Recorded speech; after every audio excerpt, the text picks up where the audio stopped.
بسم اللہ الرحمن الرحیم۔ میرے محترم بھائیو، دوستو، بزرگوں، اس انسان کو اللہ تعالیٰ نے اشرف المخلوقات بنایا ہے۔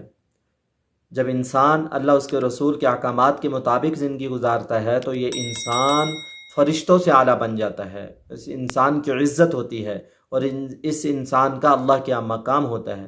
ہماری مثال جانوروں کی طرح نہیں ہے، کھا لیا پی لیا سو گئے اٹھ گئے، بلکہ ہم نے دنیا کے اندر اللہ اس کے رسول کے احکامات کو دیکھنا ہے اور ان کے مطابق زندگی گزارنی ہے، اور اپنی زندگی کے ہر شعبے کے اندر اپنے علماء سے پوچھ کر زندگی گزاریں گے، ہم کامیاب ہوں گے۔ اب علماء نے جو ہمیں بتایا ہے، ایک یہ کہ ہماری جو چاہت ہے اس کے اوپر ہم چلیں، ایک یہ کہ علماء نے جو ہمیں کہا ہے اس کے مطابق ہم زندگی گزاریں۔ بچے گھر میں ہوتے ہیں، ماں باپ یہ کہتے ہیں، ان کی عمر، بچوں کی عمر گھر میں 15-20 سال ہو جاتی ہے، ماں باپ یہ کہتے ہیں جی چھوڑے جی، ابھی تو یہ بچے ہیں، ان کی عمر 15 سال ہے، 20 سال ہے۔ ہم نے یہ بھی دیکھا کہ شریعت 15-20 سال کی عمر میں کیا کہتی ہے، 15 سال کی عمر ہو گئی ہے، 20 سال کی عمر ہو گئی ہے تو شریعت کیا کہتی ہے۔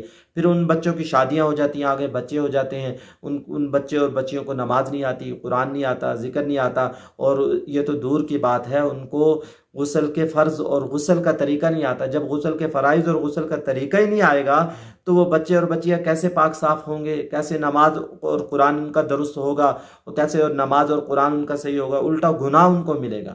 تو میرے محترم بھائیو، دوستو، بزرگوں، شریعت کے احکامات کو سیکھیں، ہم شریعت کو دیکھ کے زندگی گزاریں۔ اب شریعت نے کب کہا ہے کہ لڑکے کے اوپر نماز فرض ہو جاتی ہے، کتنی عمر میں نماز فرض ہو جاتی ہے، شریعت کو ہم سنیں اور شریعت کے مطابق زندگی گزاریں۔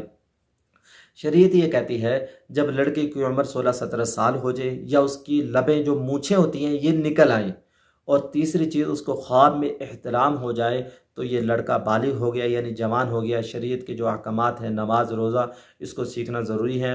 اس طرح لڑکی جب اس کو حیض آ گیا، حیض اس خون کو کہتے ہیں جو عورت کی شرمگاہ سے نکلتا ہے، جس کی کم از کم مدت 3 دن اور 3 راتیں ہیں، زیادہ سے زیادہ مدت 10 دن اور 10 راتیں ہیں، اس کو حیض کہتے ہیں۔ یا اس کو حمل ہو گیا، یا اس کی عمر 15 برس کی ہو گئی ہے، تو شریعت کے احکامات جو ہیں، نماز روزہ زکوٰۃ، اس کے اوپر ضروری ہو گئے ہیں، ان کو ادا کرنا فرض ہو گیا ہے۔ اب جوان ہونے کو شریعت میں بالغ ہونا کہتے ہیں، ہم کہتے ہیں نا جوان ہو گیا، اب شریعت میں اس کو کہتے ہیں یہ بچہ بالغ ہو گیا، یہ بچی بالغہ ہو گئی۔ 9 برس سے پہلے کوئی عورت بھی جوان نہیں ہو سکتی۔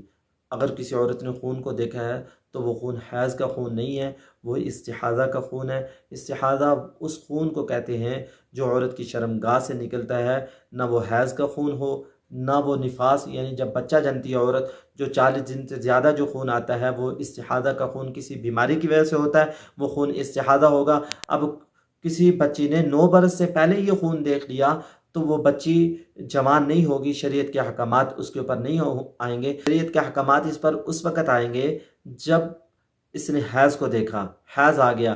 حیض اس خون کو کہتے ہیں جو عورت کی شرمگاہ سے نکلے اور اس کی کم از کم مدت 3 دن، زیادہ سے زیادہ مدت 10 دن اور 10 راتیں ہیں۔ یا دوسری شرط یہ کہ اس کو حمل ہو گیا، اور تیسری شرط یہ ہے کہ اس کی عمر 15 برس ہو گئی، تو یہ لڑکی جوان ہو گئی ہے، بالغہ ہو گئی ہے، تو شریعت کے احکامات اس کے اوپر ضروری ہو گئے۔ 9 برس سے پہلے کوئی عورت خون دیکھ لے تو وہ جوان نہیں سمجھی جائے گی، یہ خون کسی بیماری کی وجہ سے ہے، تو یہ استحاضہ کا خون ہوگا۔ السلام علیکم ورحمۃ اللہ وبرکاتہ۔